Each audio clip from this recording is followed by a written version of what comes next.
We made a video about hidden abilities that didn't help the Pokemon they were given to, and we're back for more. However, whereas last time we focused on several abilities that were never released, this time we're focusing purely on released abilities that not only didn't help, but were given to Pokemon that really needed it. Additionally, we're going to propose some reasonable alternatives that could boost these Pokemon a little. They're not going to storm Ubers or anything, but they'll at least let them do what they're supposed to do effectively. So let's dive right into more hidden abilities that didn't help and how to fix them. But before we start, this video is sponsored by Helix Sleep. Helix is the most comfortable mattress there is. It's even on par with some resort beds I've slept on, and that's because this mattress was matched with me via Helix's sleep quiz. My partner and I both took the quiz, and they sent us a mattress that is perfect for us. We received the Helix Midnight. This mattress is great for me because I am a back sleeper, as I specified on the quiz, and I also have back problems, so I can't sleep on something too soft, or my body will sink too far in and hurt my back. Luckily, the Helix Midnight is the perfect firmness for me. The mattress comes rolled up and compressed as a box, and it's very easy to set up. Like literally, you just unwrap it on the bed and watch it decompress and form. Helix was even kind enough to send us a mattress with Glaciotech's cooling cover, which keeps us cool and comfortable while we sleep. I especially love this feature because for many years I've had to deal with memory foam mattresses absorbing my body heat and the heat waking me up at night. Now I can safely say I do not experience that. The Helix lineup offers 20 unique mattresses, including their award-winning Luxe and Ultra Premium Elite collections. And the best part about all of this is that the Helix has a 100-night sleep trial, so you get to use it for 3 months for free to make sure you love it. Helix Mattresses has a 10-year warranty, and they even offer financing options and a flexible payment plan. And of course, Helix offers free shipping in the US. So if you want the most comfortable mattress ever and support the channel to help us produce more content, click the link in the description below to get an exclusive offer of 20% off. And thank you so much to Helix for sponsoring this video.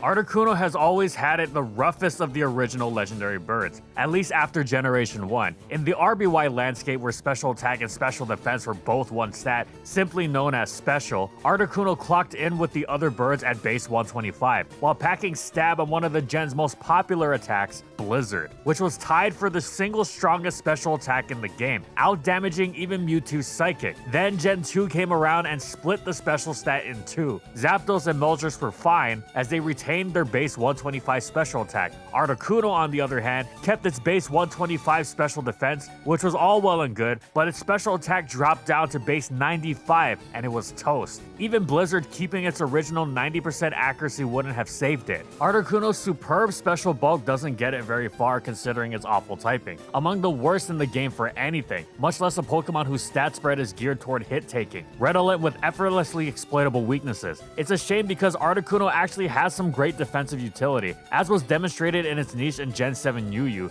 a bright spot in a career otherwise regularly marred by flawed appearances even in the lowest tiers. Defog and Pressure together allowed it to PP stall the Stealth Rock it aimed to remove, while Heal Bell and Pressure meant it stall you out of Toxics too. Plus, in long games, it could effectively fish for freezes with its water-hitting Ice Stab Freeze Dry. Cool, right? The problem was that this was an exception, as Articuno's flaws are usually so glaring, you don't get to utilize its talents to the extent you'd like. Sure, it's had some solid outings in PU, which struggled to stand up to its Hurricane, but really, this is the bottom of the barrel here. A legendary bird beating up not fully evolved Pokemon is not exactly impressive. So that brings us to the hidden ability of it all. Articuno makes quite a good use of Pressure, whether it's stalling or going the more offensive sub-route. However, so too do Moltres and Zapdos. That doesn't stop them from also wringing tons of value out of their excellent secondary hidden abilities, which have been major contributing factors in their continued competitive success. Zapdos' static has famously been a thorn in the side of the ever-irritating Tornadus-Therian, while making Kartana really regret attacking. Moltres' Flame Body strikes a similarly punishing chord. What does Articuno have to play with in this vein?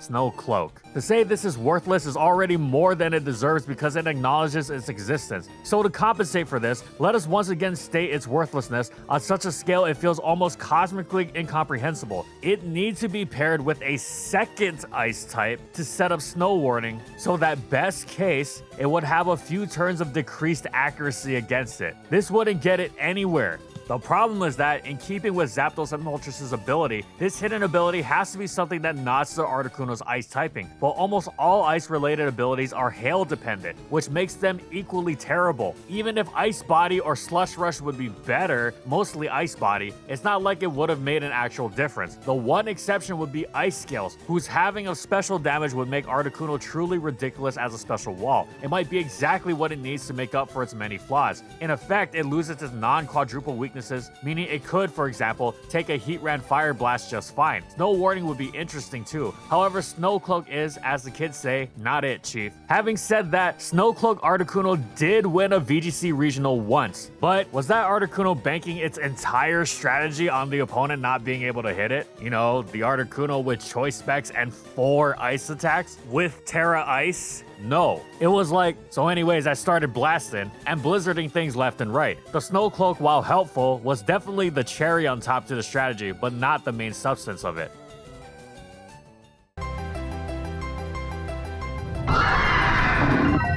The Diamond and Pearl Pokemon were amazing in their debut generation, then continued to thrive in Generation 5. However, they started to slow with Gen 6 and its fairy introduction. They still had niches, but were a far cry from their glory days, with Palkia falling out completely once the Soul Dew Laddie twins returned to Usurpit as Kyogre answers in Oraz. Dialga's Steel typing giving it fairy neutrality, and Stab Flash Cannon meant it was better off, but it too fell by the wayside in Gen 7, as it could not compete with the excellence of the fairy-resistant Necrozma Duskmane.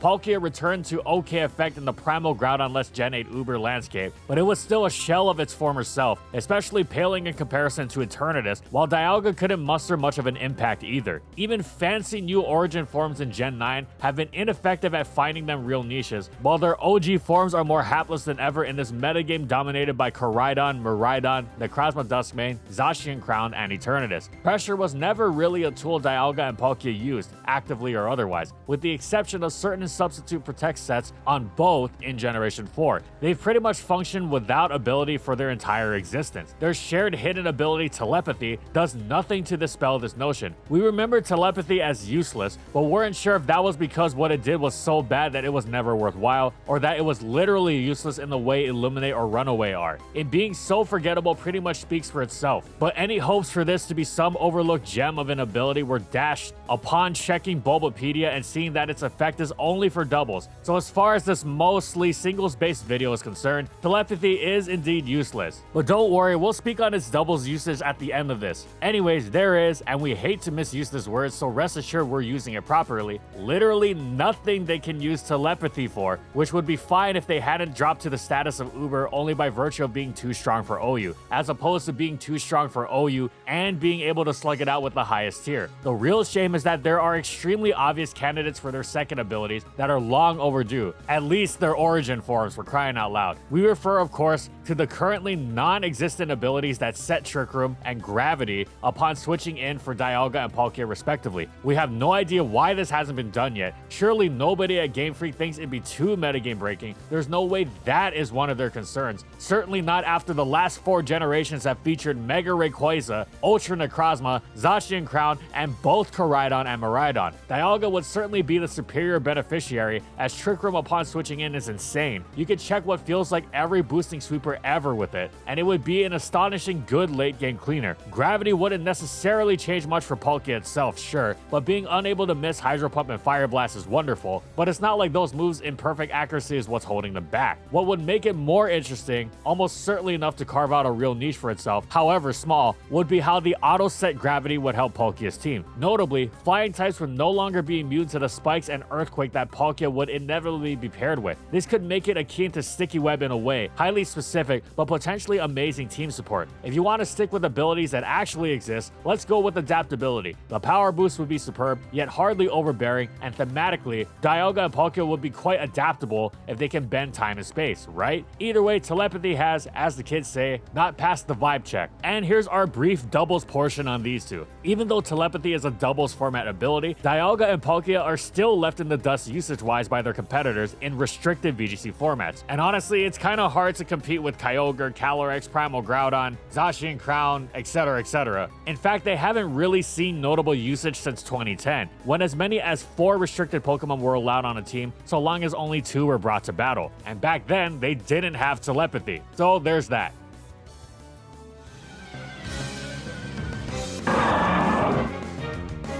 Swampert was the target of many an explosion in Generations 3 and 4. Such a risky, powerful move was one of the few ways to cut through its famously sturdy defenses. It often circumvented the move through Protect that it relied on for healing, making such a proposition even riskier, but still it would have loved to have not had to play so cautiously around Metagross. You didn't want to get blown up and then become vulnerable to its teammate Dragonet's Tyranitar, but the Metagross user could take advantage of that and wind up meteor matching a teammate of yours that wasn't quite so apt at tanking the move as all-reliable was. Same with something like Heatran. It wouldn't have to switch out of lead Azelf, or even something it should sit on completely like Bronzong. So Generation 5 gifting it the damped ability was absolutely heavenly. This would extend its already long defensive reach even further. Damp Swampert would now be completely unthreatened by any booms.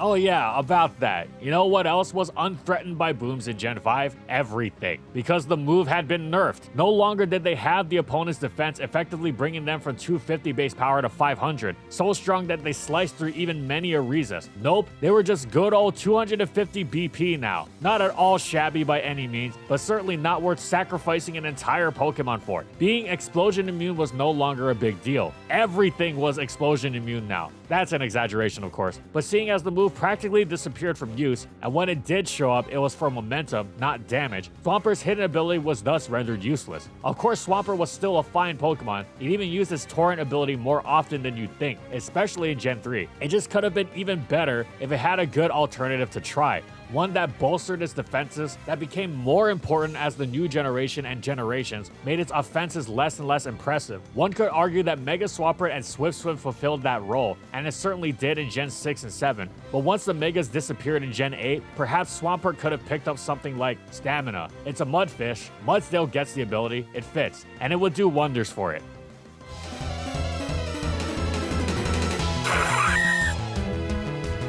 This one is just ridiculous. Let's put aside the fact that Durant has not one, but 2 great abilities. We mostly know it to live and die by the added strength and lowered accuracy of Hustle, but some players who simply want to hit its accurate moves have opted for Swarm. It's not even about the boost of bug moves when it dips to 33% health or lower. That's very good, of course, but it's generally not playing with that game plan. Most of the time, it functionally has no ability, and that's just fine, because Durant is just such a good Pokemon to begin with. Swarm is really more of a bonus. Of course, Hustle is generally worth the risk because of how crazy hard it hits. You can see how they fit with Durant design-wise too, but Truant? How can a Pokemon both be on its grind set so much that it has Hustle, and also be so lazy that it has the ability Slacking gets because it just wants to lie around, eat Cheetos, and watch cartoons, despite the fact that it should have grown out of that a long time ago? Is this existential commentary by Game Freak on the potential of such duality within the human being? Well, we won't say no, but we'll also say it's a lot likelier they also gave Durant this hidden ability simply because it rhymes with his name and it's funny. Or maybe they think Kevin Durant takes his sweet time getting back on defense. Who's to say? Either way, Truant being given to pretty much anything that isn't Slacking, which is pretty much there to hold back what's otherwise a monstrously dangerous Pokemon, is farcical. Yes, Durant gets entrainment, so you can give Truant to something else, but it's not like Durant needs that third ability, but hey, it'd be nice. A la its fellow black and white RU star Druddigon, so we'll suggest it get Hyper Cutter, as being able to nullify Intimidate is nice without being outrageous, since it's not getting the Hustle boost. It fits thematically too.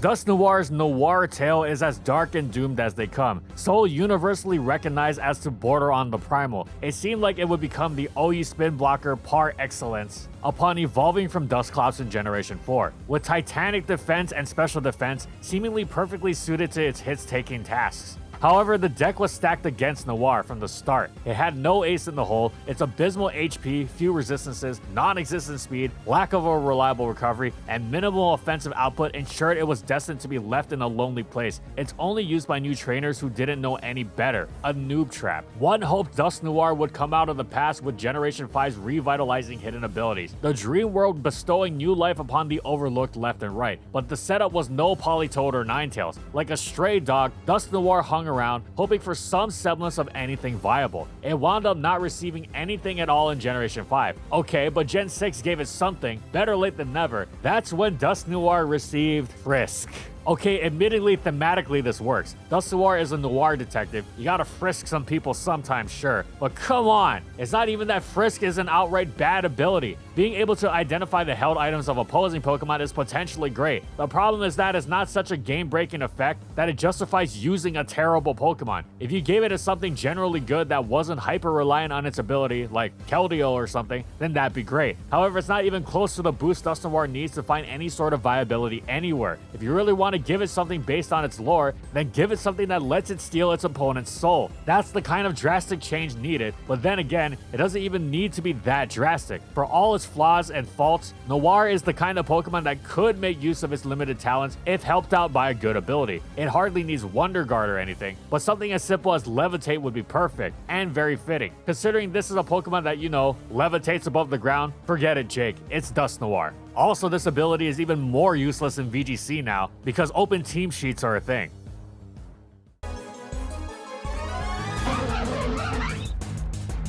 This one's a bit personal for us. Vespiquen is an extremely cool Pokemon as far as design goes, but nobody has ever had any delusions about the competitive viability of a slow bug flying type with emphasis on its defenses and no particularly impactful moves. No matter how slay you might think the attack order, defend order, heal order trio is, before they inexplicably axed them in Generation 8 anyway, because they just couldn't let the queen be. A nice hidden ability though might give Vespiquen something cool to do at least in PU or something. This is a Pokemon that has never been viable anywhere at all. It's a crime against feminism. So what does Game Freak have for this laborious design creation of theirs? Well, when they consulted the hidden ability department, the bright side is that they gave it the same ability as Tyranitar and Mewtwo, so that's great company to be in. The not so bright side is that said ability is unnerved. Mewtwo can actually use it to bust past Choppleberry Tyranitar, funnily enough, but Tyranitar has no use for it. That's fine though, they're Tyranitar and Mewtwo. They don't really need the help. Unnerved's berry ignoring ability is certainly a fine one, potentially quite game-breaking considering how impactful resist berries can be, but again, it's not a viability maker, more of an enhancer of the viability that's already there. Thus, Vespiquen with no viability to begin with has no use for it. So, alternate options. In terms of design, clearly Queenly Majesty is the perfect fit for Vespiquen, otherwise known as the Royal CEO of Serving. However, as great as Queenly Majesty's priority blocking effect might be, it doesn't really fit with Vespiquen's game. Vespiquen's aiming for defensive utility, and it's got a bunch of worker bees at its disposal, so we need to instead figure out a way to weaponize Vespiquen's army of simps into a unique, workable ability. These bees would gladly sacrifice themselves to sting their queen's enemies, so we think this new ability should deal 12.5% to an opponent upon switching in, while also giving it an equivalent of a solid rock and its weakening of super effective attacks. Remember, this is still going to be a slow, bug flying type that's not that bulky and doesn't have too much utility, not exactly a world beater. But this is a unique niche it could fill. It'd be especially handy with U-turn. Here's a fun scenario. You've got a Pokemon at 10% that you want to switch out and preserve for later, so you switch, but your opponent's Pokemon on the field that turn is faster, so they switch first, and Vespiquen switches in. Its ability goes off and you faint before you can switch. Gnarly stuff. Let us let Vespiquen cook and eat and leave no crumbs, at least in PU, if nothing else.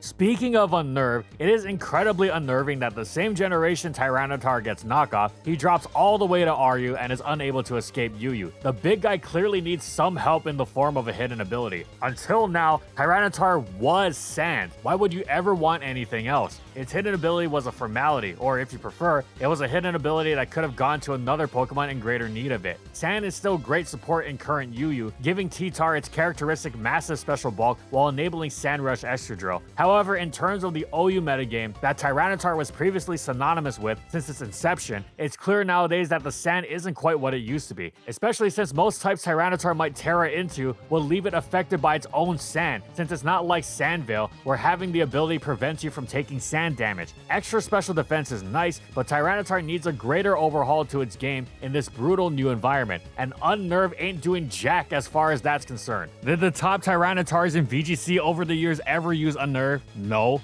Here's the one instance we can think of where Unnerved Tyranitar was used. In 2017, Sandrush Excadrill was allowed in Black and White OU, but not on the same team as a Sandstream user. If you wanted to use Excadrill on Sand, it had to be Sand Force or Mold Breaker. Rush variants were used instead of Rain as a counter to Sand. However, one player figured out a way around this. You could bring a quote-unquote Sand team with Tyranitar and Sandrush Excadrill as long as the Tyranitar was unnerved. If you were certain the opponent would bring Sand and set it up for you. That way you get to use Sandrush Excadrill and Sand without losing out on the special defense boosted Tar that held you together against Latios, Alakazam, and more. Hell, with Unnerve, your Tyranitar can superpower its way through opposing Tyranitar since you'll cut through their Chople Berry. Of course, if your opponent doesn't bring Sand, you look like a complete idiot. As you have a Tyranitar that doesn't have the special defense boost, you can't chip any of the opposing team or cut off Rain, and you have an Excadrill with functionally no ability. You'll probably lose. So it's a gigantic, stupid risk that you're not going to take in a serious game because of how spectacularly it can backfire. Unless you're a certain player whose plan was to bring this Unnerved Tyranitar Sandrush Excadrill combo, and if you saw at team preview that your opponent didn't bring Sand, you'd fake a disconnect and then change your sets to Sandstream Tyranitar and Sandforce Excadrill. Yeah. So with Unnerved single use ever being an instance of cheating, in spirit if not quite practice, we've sufficiently established its uselessness beyond what we already knew. And thus it's with even greater urgency that we search for a better alternative that will help restore the put upon Tyranitar. You know what we're thinking? Sheer Force. The days of Tyranitar as a defensive staple are behind us, and the many weaknesses of its typing, while valuable, are incredibly exploitable. It's got to lean into its offensive threat fully, and Sheer Force is the best way to do it. Not only is it befitting a Pokemon of T-Tar's raw power, it helps on both sides of the spectrum. If it wants to go all physical, both its Crunch and Rock Slide are bolstered, but if it wants to go mixed in some form, or even all special, its extensive move pool gets a major boost. Most notably, Great Tusk is getting absolutely rocked by its Ice Beam, especially since Sheer Force allows Tyranitar to run Life Orb without recoil, making it hit even harder. Strength and Fire Blast is nothing to sneeze at either. We're sure it could even spam Dark Pulse nicely, ensuring it's hitting with powerful stab even if it winds up eating a burn. Whatever the case, Tyranitar's got to overcome its cases of nerves and get back to smacking opponents around as it once did so peerlessly. And that's it. Among the never-ending list of Game Freak's neglects, the hidden abilities stand out specifically because they are the perfect excuse/opportunity to breathe new life into a Pokemon that really need it, as has been the case with many before. So it really stings when this opportunity is ignored, sometimes actively with the junk that gets dished out. We've tried to do our part to help them out if they're ever short on useful ideas. Let us know if you agree or disagree with any of our choices, and if you have any ideas of your own you think that Game Freak would do well to heed. And we'll see you next time. Thanks for watching, everyone. And as always, if you liked the video and you want to see more, be sure to subscribe to False Swipe Gaming for more weekly Pokemon content. And thank you so much to our patrons for continued support of our videos. And thank you to everyone else watching as well.